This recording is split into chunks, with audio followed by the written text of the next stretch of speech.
Hi YouTube, my name is Heather and I love anti-emblem content here on YouTube.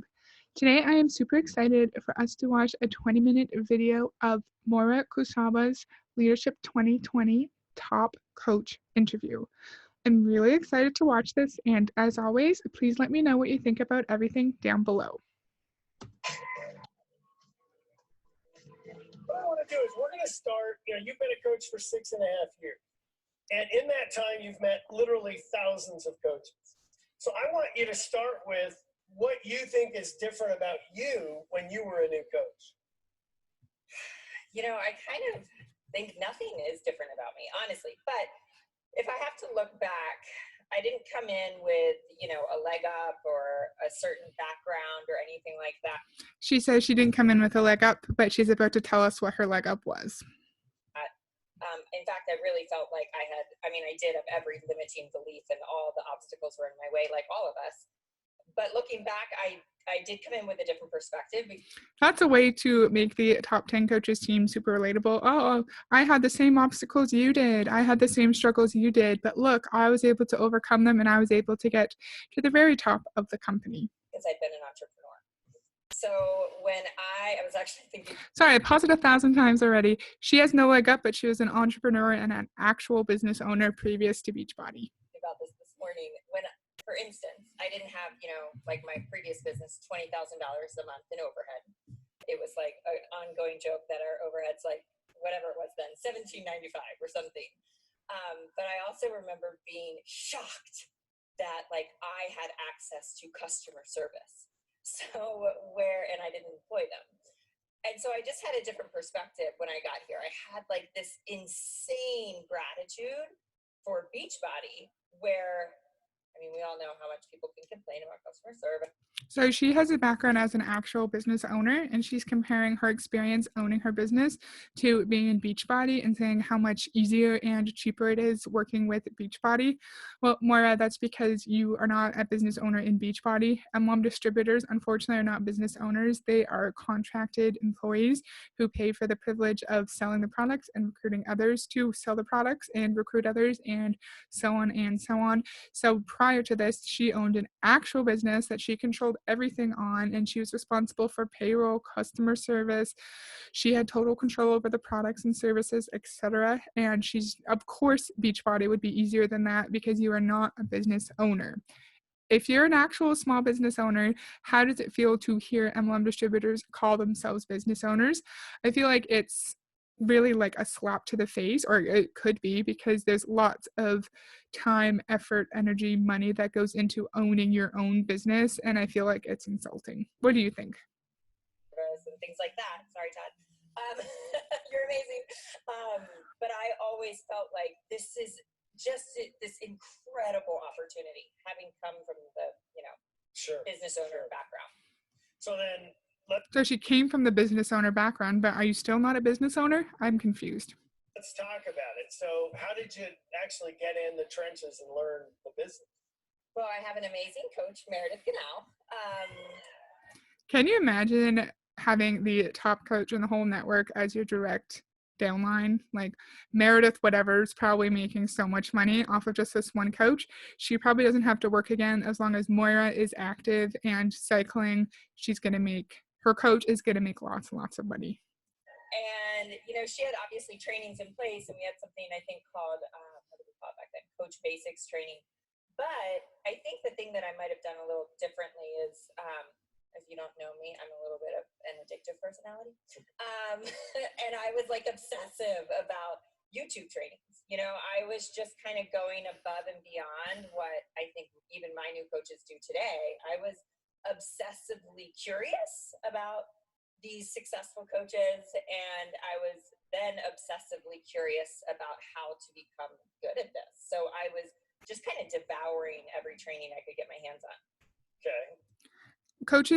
Top Beachbody coaches wonder why their downline wants to watch all the training, and they call it analysis paralysis, where all you want to do is train. But then you have Moira Kusaba, who's at the top of the company, say when she started, she devoured all the YouTube trainings, And I think here she's kind of insinuating that that's how she got to where she is today. So uplines, what do you expect your downlines to do?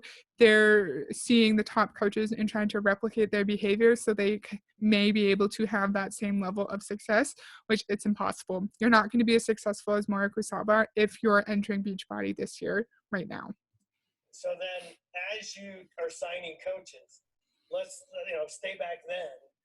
What did you do to teach them the business, or how did you duplicate it? I mean, it was such a we thing, and it still is. I look back and I giggle because there's so much talk about duplication in Beachbody, even though you're told when you come in, you can run your business the way you want, but then you're also told that you need to be coachable and do what your upline says and don't reinvent the wheel, because they want it to be easy for Moira to pass down her system of recruiting and onboarding and follow-up down to her direct downline, and then et cetera, down the pyramid. And so you're not really a business owner if you can't run your business in the way you want, and you have to do what your upline says.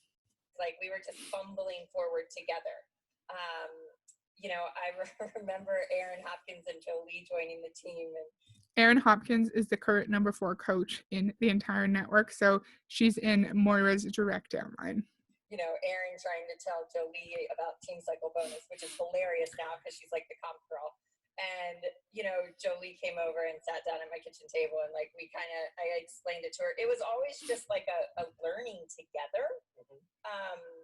But I really think the reason we got coaches started was just like my excitement for this and my fire and my passion. Like, this community and this opportunity just lit me up, and that's contagious. And I mean, I've heard lots of coaches say before that the only thing you need to be successful is excitement and passion for Beachbody. And then when coaches will go to their upline and say, I'm not making any money, it's like, oh, but you're not doing your tracker. You're not doing this. You're not doing that. But it's like, well, I'm passionate. I'm doing my best like you told me to do. So there's tons of contradictions and conflicting messages that go on in these Beachbody team calls and corporate trainings. And it would be extremely confusing to figure out what you're actually supposed to do. Like, are you supposed to watch this, hear her say she devoured YouTube trainings and go watch the YouTube trainings? Or are you supposed to not do that, because then you'd be in analysis paralysis and you're not actually implementing anything or working your business? Which one is it? It goes back to what KK was saying today. Like, energy is contagious. It is the most important thing that we can give our challengers and our new coaches and ourselves. And I don't think I had any magical thing except a whole heck of a lot of excitement for this when I started. Moira, you were also an actual business owner in the past, meaning you have experience in actual business. You probably had to be a good communicator. You probably had to be a good leader because you had actual employees. You had to be organized. You had to have problem-solving skills. You need to be able to think on your feet. What else? You needed to be independent, but you also needed to work as a member of a team. There are lots and lots of skills and characteristics that you would learn as a true business owner that would make being a Beachbody coach a lot easier. And so that was, passed on to them. Awesome. Yeah, no, I agree. And you got such an amazing team, and we're gonna go into that a little bit. But before we do, what do you wish you knew then that you know now? I mean, I'm a big believer, and I never would change anything because all roads led me here. But I really wish I knew what was truly possible. Like, I wish that I knew how possible it was for me. I think so much of us in this room can say that. Like, we would never have believed when we started that we could be here now. I can just look at all these amazing faces and think none of us could have imagined our businesses would be here. And if we'd really known, we would have started sooner, So yeah, that's probably it. You were able to find so much success in Beachbody because you are a very, likable, engaging, outgoing person. You're able to communicate well. You were able to grow a big social media following and connect with and recruit hundreds and hundreds of people. And it's not just being able to recruit hundreds of people. You have to teach members of your direct downline to also do the same, because you have to have not just a wide organization, but a deep organization. So your people have to recruit people who have to recruit people, etc. So that's how you're able to become elite in Beachbody, by recruiting people who recruit people who recruit people, etc. Okay, so you and I first met at, I don't even remember, but I know the NLC. first time we met was at NLC. And it was a weird experience because Moira reaches out and says, Sorry, NLC is for people who are 1-star diamond and above with a certain amount of leadership points, and leadership where they're at now, it's for elite coaches who are at least 5-star and above with a certain amount of elite points. you know, Doug, I want to do a one-on-one at NLC. I didn't know him. Yeah, well, I didn't know her. I mean, I'd heard the name for sure, but I was like, yeah, that doesn't happen. Nobody has time for that. Like there's just no way to do a one-on-one at NLC. But what happened? I don't know. Maybe I convinced you. I've never been afraid to ask. You know, and that doesn't mean I'm fearless at all. I came in with like this insane amount of insecurity and fear and self-doubt, but I've always held true to like, it never hurts to ask, you know? So I asked. I did the same thing with Carl when he flew into Charleston and he told me no, and I like kind of like forced the situation. So I'm, you know, I'll make stuff happen if I need to, but I really think I just reached out to you because I heard you were the guy. Like you were the guy that understood compensation or could teach compensation. I was maybe a year and a half into the business. And I had kind of exhausted the trainings on like how to invite, how to do social media, like everything we teach. But we as coaches collectively, unless you're maybe Aaron Hopkins and me, a lot of us, well, I think coach network wise, we focus on those other trainings. We don't focus a ton on, the comp plan can be complicated, especially as a new coach.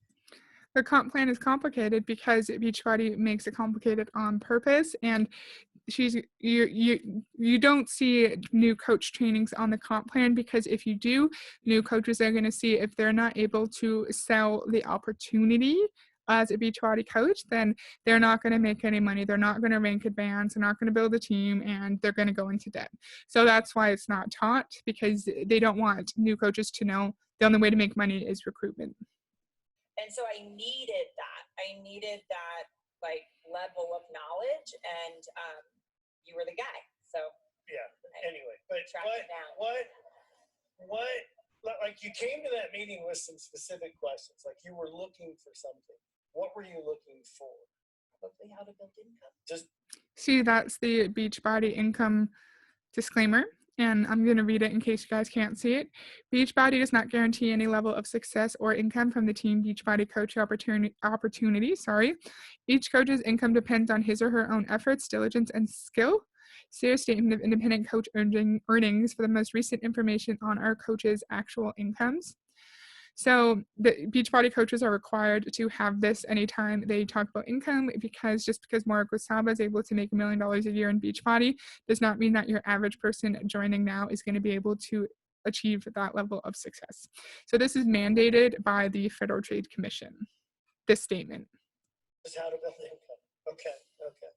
No, but probably also understanding to build relationships. You know, I think it's important to build relationships with your corporate mentors, and that's certainly important to me. Yeah. What I remember is you asking me, my team always makes funny when I'm like, what's the goal? You know, like, I always do my Doug Moss, like, what's the goal? And I said, top 10. Yeah. Why do you want top 10? And sorry, my team always says, we please do the Doug Moss voice. Let me be careful. Yeah. Anyway, go ahead. And I said top 10, but when you asked me why, I remember really sitting there thinking, I don't know, why is that the goal?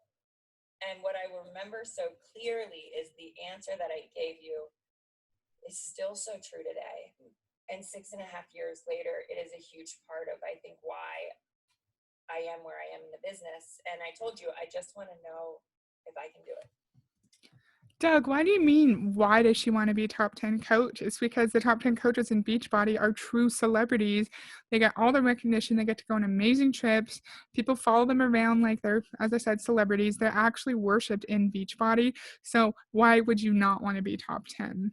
Obviously. And if you're that high up in the company, you are making so much money off of your team cycle bonus and your matching bonus. So this woman's coach, her direct sponsor, She's most likely getting the $1,200 per week matching bonus off of everything that Moira does for her Team Cycle bonus. And her coach could live off of Moira's Team Cycle bonus as long as Moira's maxing out on the amount that she can get per week, which is $12,000. Moira's direct upline doesn't have to work. She doesn't have to do anything if she doesn't want to, and she's still going to make a really good salary. Yeah, I actually remember that. And I remember you saying, I just want to see if I can do it. yeah, but you were like, you had a different approach to it in the fact that you were like, the people that do it are normal people. And if they can do it, why can't I? And that took me a while to cultivate that new story, you know, but I did. I had to work really hard as a newer coach to get the, you know, oh, I can't do it because, you know, I don't have that, or I don't have that, or I don't have what she has. And I had to work really hard through some Tony Robbins work to create a new story that became, if they can do it, I can do it too.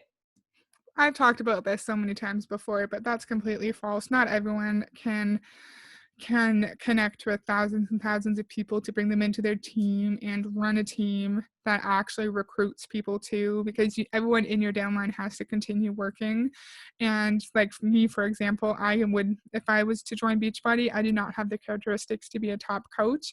I think to be a top 10 coach, you need to be outgoing. You need to be a good public speaker. You need to have good social media. Maybe it would help if you had a sales background, because this is sales. You're either selling the opportunity or you're selling the product. I think there are a lot of specific characteristics that you have to have in order to be a successful coach, especially in the top 10. So the thought of, well, she can do it, I can do it too. That's not true unless you are exactly like Moira Kusaba and you're just as outgoing as her. You have her same background and experience in business. You're not going to be just like Moira. Yeah, that's awesome.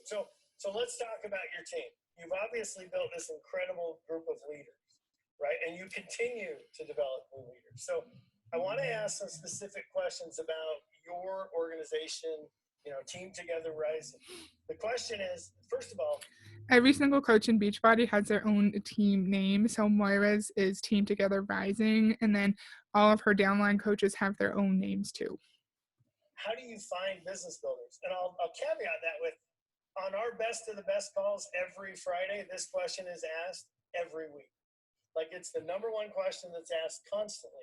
So you seem to have a knack at finding people that build the business. How? All that means is people who want to recruit and sell products, and they're recruiting others to also recruit and sell products. That's what business builder means. It's harder right now. I'll just throw myself in there. If you're feeling that, I'm feeling it.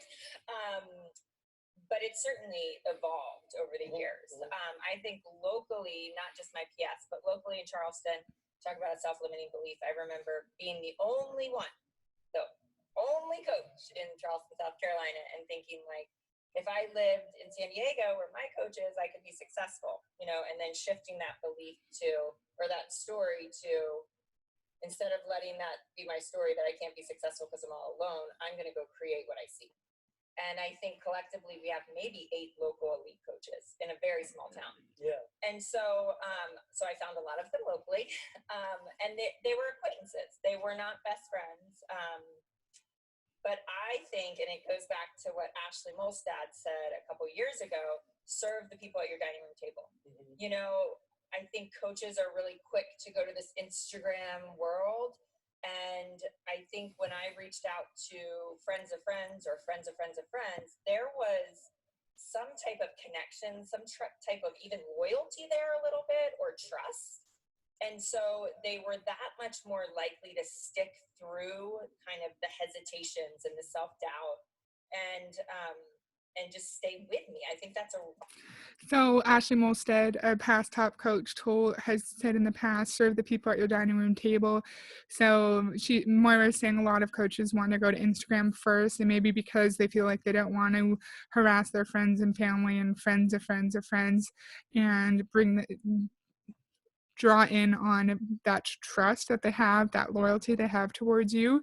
So really utilize that to bring them into your business and sign them up to your team. I think if people are having those kinds of hesitations to recruit their family and friends, there's probably a reason, and you should take that as a red flag and question whether you should be in the Beachbody business.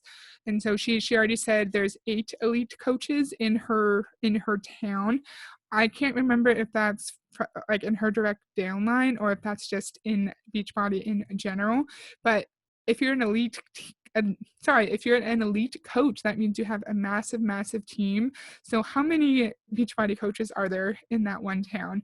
That is like the true example of oversaturation, in my opinion, because if there's 1,000 coaches in one small town, I bet you like anyone who's going to join Beachbody already has a coach and is already in the business. A lot harder to find in cold market. But now, of course, it's evolved into cold market. It's evolved into cold market because you have a massive Instagram following. Yeah, for sure. But I do think that it's so interesting with Charleston. I mean, you got Stephanie Malky and Holly Hillier there. I mean, it's just this incredible city that now has so many leaders. Holly Hillier's been in the top 10 several times, like 3 or 4 probably. But you brought up earlier the Hannah Roberts. I don't know how you'd let her teach your kids, but sorry, Hannah. Oh my gosh. But tell me where you found Hannah. You did not say. I was teasing. I found Hannah Roberts because she was my daughter Coco. She was her 4K teacher. And you guys know, as moms, we like just worship our kids' school teachers, right? And so I saw Hannah, and I think this might be a little bit of a difference of when I started. I think I always had like radar up. Like because I had such a fire for this, like it changed my life. And so I was just like always looking to like, who can I rescue? Who can I save? Like, who can I give this gift to? Moira, you don't get to decide who needs rescuing and saving. I think in Beachbody, she's going to tell us a story, but in Beachbody, they all assume that everyone's miserable in their lives and their jobs, with their relationships, and that Beachbody is the answer to all of their prayers, and it's going to magically fix all of their health issues, mental health issues, financial issues. And more likely than not, it's going to wreak havoc on your life. Just type in on YouTube why I quit Beachbody and you'll see hundreds of videos with people telling really sad stories about toxic environments and losing money and bullying and struggles with relationships with food and exercise because of the culture that Beachbody perpetuates. And I see this teacher that's teaching my daughter, who I adore, and she's teaching boot camps at 5 a.m. before she goes to teach 4-year-olds in the cold, like in 30-degree weather in the dark. And I'm like, you need to be a coach, and I just... Moira, maybe she likes that. Like, why are you assuming she hates it? Because she's probably not making any much money at all teaching a boot camp. So maybe she just enjoys doing that and getting like exercise in before she teaches a bunch of little kids. Why is it your role? Why is it your job to pluck her from her current environment and push her into your team just so you can make money? That doesn't make any sense. And I've said this so many times before, but why do you think you have the ability to save people with your pyramid scheme? That doesn't make any sense. I also didn't give up. I mean, she always tells the story of how she used to hide from me in the halls. And I was not aggressive, but maybe. Why are you laughing? So this woman is talking about harassing her child's teacher. Why are you laughing? It's not funny. I don't think I was. I just truly, though, what I actually remember is just really in my heart wanting a different life for her. Yeah. I mean, I didn't want her to necessarily give up teaching, but she has. Moira, did she tell you she wanted a different life? Did she say she's unhappy in her job and she wants you to save her and give her the most amazing gift of Beachbody? And it's so interesting that all of these 5-star diamond and above coaches are sitting here laughing when she's talking about how she harassed her daughter's teacher. We've heard this before in Beachbody and all MLMs. You're taught that no does not mean no, it means no right now. In any other situation, if someone tells you, no, I don't want to do that, you're going to leave them alone, right? No, in this case, this teacher says, no, Moira, I'm not joining your business. And then the teacher had to hide from her because Moira had her radar up, like she said. She was looking around to see who could be a good coach, and she just harassed her until she got the answer that she wanted. Sure. But I'll add, my daughter loves Hannah and Aaron, so we're in good. Anyway, let's keep going. So you sign these incredible people. How do you get them started? Like, how did this happen that you've got so many, not only elite, but just incredible leaders on your team? Gosh, building leaders is something I'm super passionate about, and I've had to look back at my own business and at times gone like, how did this happen? And really dissect that so I can come up with like kind of the roadmap. I think there's a lot of pieces. I think the fire that you have for yourself, right, is like you set the pace. We hear that you're the pace car. They saw my dreams coming true. They saw my life changing, and we were super close. So that's a big thing in Beachbody, that you have to, set the pace for your team. So if you want your team to hit Success Club 10, you need to hit at least like 20 or 30. And if you want to be an elite team, you need to be way above the rank that you need to be an elite team, so that your coaches can all push for the correct rank that you want them to be at. And I know this is not the point of this, but anytime there's an elite coach, so it's always the coach at like the top of the little pyramid that gets to call themselves an elite coach, even though it is their team that got them to elite, because a coach is not going to be an elite coach if they don't have 5 diamonds. So if they don't have 5 people who built their teams to diamond and maintain their rank for the required qualification period, they're not going to be elite. So someone cannot be elite without their downline doing exactly what they need to do. But it's not the downline that gets the recognition. It's the person at the very tippy top of their mini pyramid that gets the recognition. Super key. Like our team is so incredibly tight knit. And so it's not like this huge departure, like Moira's over there on an island having success. It's like, right there. Yeah. I think that kind of conversation makes it seem like if you join her team, you're going to be able to talk to Moira all the time. Probably not. And if she's the top coach, she probably has like tens of thousands of people in her downline. Not all that she directly recruits, of course, but I bet you 10, 20, 30,000 people in her downline that she's making money off of.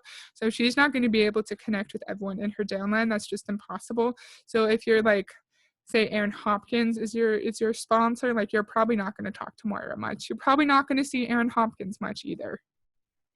So being the pace setter, but also I think what we've always done really well on my team, and this was a gift that my coach gave me, she believed in me way before I believed in myself. And so I could see the vision for Hannah. I could see the vision for Aaron and Lauren and Jen and all of these coaches in here. And I just reminded, you told me that. My first team leader retreat in San Diego, you said to me, and I know you always are like, I said that, you said, Moira, if you can get someone to believe, you've done your job as a leader. And it's something that belief changes everything. For sure. So I am so just convicted in, getting my coaches to believe what is possible and just reiterating that again and again and again and again. The other thing I think is huge for growing leaders is. So she wants to show her team that belief is all you need to achieve your goals. So Moira, I want to be a top 10 coach, and I believe I can be a top 10 coach. So am I going to be one tomorrow? Is that all it takes? In MLMs, there is a big focus on positive manifestation. So you want to manifest your goals, write them down, say them out loud. I think that's a fine thing. Nothing against manifestation, but I have an issue when it's something that's completely out of your control, and that I can say I'm going to be a top 10 coach, but if I can't find hundreds of people to join me who are also going to recruit hundreds of people, it's not going to happen. In an MLM, your success is not in your control. It's based on your downline's success. Well, lack of success. It's based on your downline doing what they need to do to help you maintain your rank. You have to give up control. You have to give. I was really thinking about this morning. I was like, it's so interesting because we say you got to be the pace car. You got to lead from the front. You got to do all this stuff to amp up your team. But the reality is leadership on your team comes from you stepping in behind the curtain. Comes from you getting out of the spotlight. And I think that two things, my insecurity coming in and my solopreneurship set me up to cultivate a team because I Solopreneurship. What does that mean? Does that mean she owned her past business by herself? Is that what that means? And she's saying whatever that solopreneurship set her up to lead a team. Let's let her finish her thought. didn't want to be the center of attention, and I so desperately just wanted to like mastermind with women. So even from the get-go, 6.5 years later, I come to my leaders all the time. They know my brain literally never stops going, but I come to them with like an idea, and I'm like, what do you guys think? Like, should we execute on this? Should we do this? And so it's always a we thing. It's never a me thing. And there's That makes sense. So she is like always wanting to be a part of a team, and so that kind of attitude and approach to being a leader encourages her leaders to step up. And I think that's a skill she probably got when she was running her own business. And she's said she didn't have any she didn't have a leg up when she started. She didn't have anything that will make it easier for her in Beachbody. But I'm sorry, running your own business and being responsible for employees will make Beachbody easier for you. 20 times they shoot me down. They're like, not a good idea. I'm like, all right. So it's a collective. Sure. So It's a collective, Moira, but you're the one who's on the stage, not the hundreds and thousands of people in your downline that actually got you to where you are. So it's a collective in the sense that they need to do their job to get you to your rank, but you're the one at the top. You're the one getting recognized. You're the one on the stage at leadership who's going to walk across the stage at summit. You're the one. You're the figurehead. but what's interesting is it continues to happen. I mean, it's happening now deeper and deeper. You know, we talk about organizational productivity, and Michael talks about it. We meet about it all the time, and we're trying to drive organizational productivity. And you've got Emily Lemoyne is here, and you know her story. She was on the National Wake Up Call Monday. Yeah, and just an incredible story. But tell us, how does that continue to happen? I mean, it's one thing that you found these big leaders that are your PS coaches, but they're not all your PS Right. coaches. But how does that continue to happen? My brain's just it never stops. Doug is like firing in a million different directions. I think the main two things are we're just a team of like really hard workers. First of all, like we work our tails off, and so they see that, and we're just in the trenches with them. And but the other thing that I think is so I don't know if it's radically different. I just think it's radically cool. Is that I work with Emily a ton, even though she's Erin's coach. My coach that I brought here, I've barely seen her because the rest of my team like is with her, because I've Emily Lemoyne, I was trying to find a good spot to stop. She went from 1-star diamond to elite in like 5 months. So she went to new leadership conference and she's like, I'm going to be elite by June. And so she came home as a 1-star diamond, quit her job, which was really risky. Don't do that. She quit her job and then she worked constantly and got from 1 to 5-star in like 5 months or something, which not typical. You can't be an Emily Lemoyne. You're not going to go from premier to elite that quickly. had all this other stuff to do. So we know each other's rising leaders no different than our own. And so they don't just get me, and their coaches don't just get them. They get all of us. Moira, so Emily Lemoyne, she is a member of Erin Hopkins' direct downline, correct? So she's still technically your rising leader. You're not going to get Team Cycle bonus off of Emily Lemoyne, but since she's so high up in the company and she's right in your downline right after Erin Hopkins, like you are going to collect a huge matching bonus off of Erin Hopkins because of Emily Lemoyne and how big her team is. So I still think that Emily Lemoyne is Moira's leader too. Yeah. Well, and Emily's such a great story because I think the other thing you guys do better than a lot of teams is you rally behind the story. Meaning, when one coach is having success, everybody's talking about. Yeah. I mean, I heard Emily Lemoyne's name. I mean, she's only been a coach like 7 months or 8 months or something. It's like I think I heard it 6 months ago. Yeah. Like because everybody was telling the same story, of this coach that's having success, but they're using it as they sign new coaches. Yes, and I think that goes back to my beginnings. You know, you and I were just talking the other day about this. My coach Meredith, like, definitely put me in the spotlight as I was having success, and you know, it totally worked to her and my advantage. But there were many times where I was like, "Whew, I gotta keep going. Like, I gotta keep living up to this. Like, she's putting me on a pedestal. She's putting me in the spotlight. She's celebrating me so much." But the cool thing is you then raise your own bar. Moira, why do you think your coach was celebrating you? I think there's such a funny rhetoric, funny narrative in Beachbody. They say, I want you to be more successful than me. I care more about your achievements than my achievements, but your coach's achievements are your achievements, because you can't be where you are today if your coaches are not recruiting and building businesses underneath you. So of course, Erin Hopkins is going to put Emily Lemoine in the spotlight because Erin Hopkins needs Emily Lemoine. She needs her, or else she's not going to cycle as much. She's not going to have as big of a matching bonus, and she's not going to make money. And it's going to be harder for her to maintain her rank if Emily Lemoine is also not doing her job and maintaining her high rank. Does that make sense? Sure. And I think that's kind of what I've seen happen on our team too. Yeah. No, yeah. So let's jump to, what's the hardest part about this business?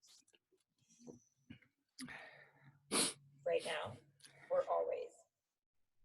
I think the hardest part for sure, although interestingly enough, it's gotten easier in time because you realize it's just the nature of the business, is you pour into people and they leave. I bring coaches in and they become part of my family, and countless hours. And the heartbreak is really, I feel like when coaches turn away from this business, more often than not, they're really just not believing in themselves, or they're kind of giving up on their dreams. And I mean, it really breaks your heart. Yeah. And it's just hard. How weird is that? So let's think about this in like an office environment or like a retail environment. And so you're a boss and you interview someone to come in and work for you, and they get the job and you help train them, you get them good at their job, and then they're like, hey, I want to go do something else. I'm not super interested in this. Are you going to sit there as their boss and like cry over it and say like, oh, you're a part of my family and now you're gone. This is so heartbreaking. No, you're not going to do that, because you could still be friends with them. Just because they left doesn't mean that you're not going to be a part of their life. And if you consider them family, if they're working somewhere else, they're still going to be your family. It doesn't matter. But in an MLM, if you're only family, if you're in the MLM. So if you are in Moira's direct downline and say they're going to talk about a 2-star diamond who was like all the rage and then quit, right? So you get to 2-star diamond. Moira's putting all her time into you to help you grow, because if you grow it, if you advance in rank, it helps her. Of course, she's going to make more money off of you. But then you leave and then she's all heartbroken. Well, why is she heartbroken? It's because she's not making money off you anymore. That's all it is. And it's not because you're not believing in yourself. It's not because you're not seeing your potential. It's because she is going to get a pay cut. I'm not sure what kind of pay cut she would get from a 2-star diamond quitting in her direct downline, but she's going to get some kind of pay cut. And it's so strange to me that your friends in your MLM are your family only if they're in the MLM. So MLM friendships, in my opinion, are transactional. They're based on an exchange of money and purchases in the Beachbody context, your PV monthly requirements. And then if you're not making your upline money and you're not putting money into Beachbody, you're no longer a part of that family. It's hard to see. I remember in one of your retreats, there was a 2-star that was all the rage, and then she left. Yeah, no, I remember that. Okay, so how dare people want to do different things and move on with their life? Or maybe even she realized like, hey, this seems a little schemy. Or maybe she did some research and saw the bad reviews on like the Beachbody products, or she came across like Deanna Mim's channel and realized how predatory and sketchy Beachbody is. Maybe she just thought for herself, thought independently, and thought critically about the situation and decided it wasn't for her. In any other context other than MLM, moving jobs is a normal, reasonable thing. No one's going to sit there and cry about it for a long time. They might be sad that they're not going to see you every day. But if you're a true friend with someone, you're going to remain friends. Doesn't matter where they work. What's the best part of this business?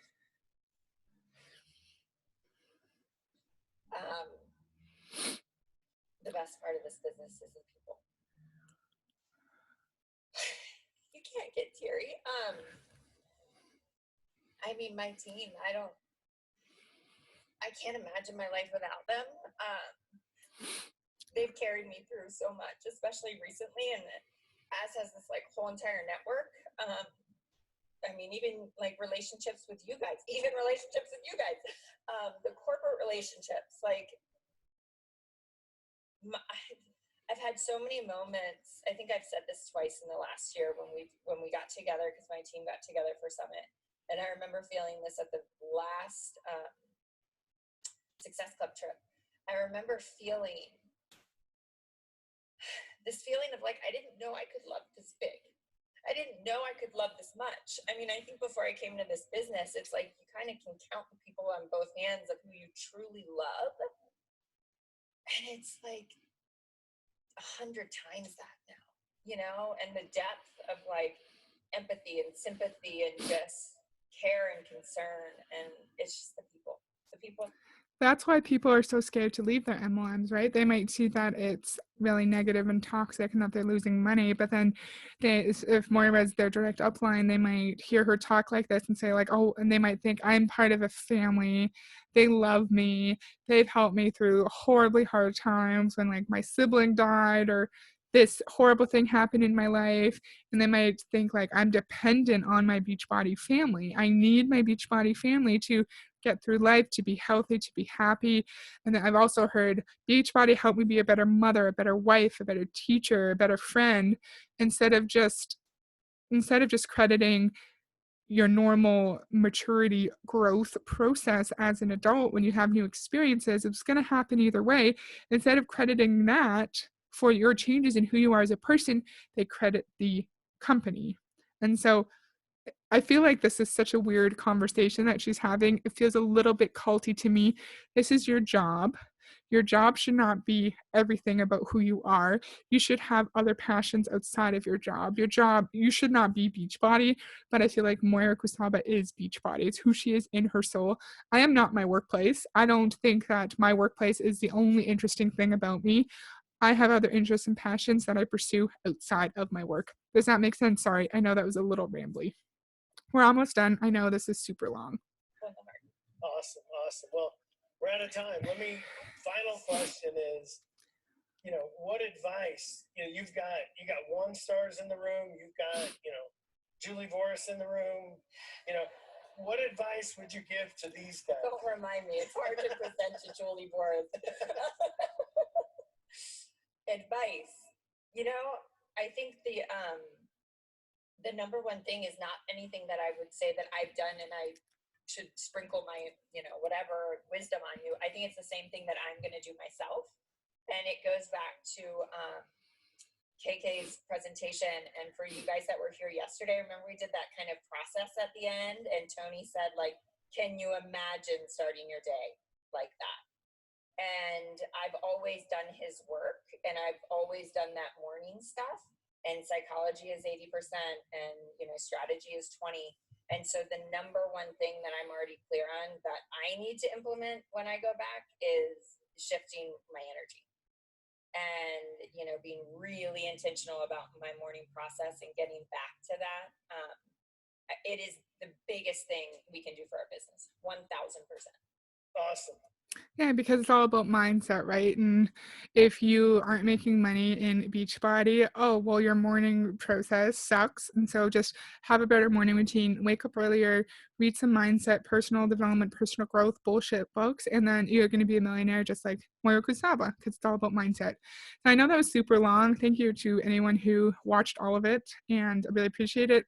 There's a lot to cover. The most interesting part for me was the fact that Moira wanted to save and rescue people with Beachbody. She wanted to rescue Hannah, whatever her daughter's teacher, from her horrible life teaching children and fitness, and bring her into Beachbody because she wanted to give her the gift of Beachbody.